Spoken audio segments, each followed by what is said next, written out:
Hello, hello mga kapre, ari kita sa kusina, tanong tang ginaluto niya ay abaw adobo mga kapre, ang kay kap ano kaya ay ari ang kay kap bilogi jaya nga hita sang manok.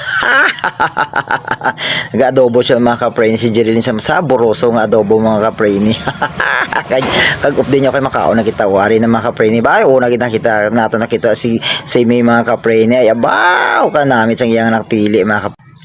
Ari ang kay Dayday mga kapre ni kay Grisel. Si Secretary Ella naman mga kapre ni nagapili siya sang iyang sud-ano.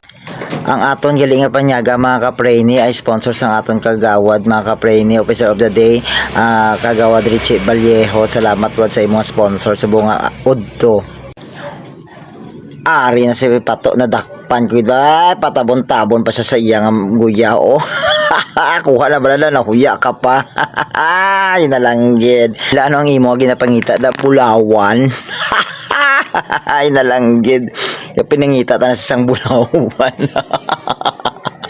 Ay wala abi nabutangan ni ni Jerilyn sang itlog.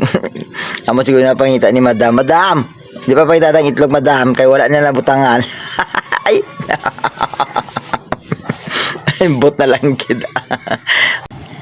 Sa liwat, salamat kagawad Richie sa imong sponsor sa panyaga kag simple sa nagluto sa ato nya panyaga Jerilyn Sula sa manami sa gusto magpaluto magka Jerilyn kontak ka lang kami kag sa siyempre sa sponsor ni Ate Carmen nga Flores. Salamat Ate Carmen, good luck sa imong biyahe, ingat Ate Carmen, bye bye Ate Carmen.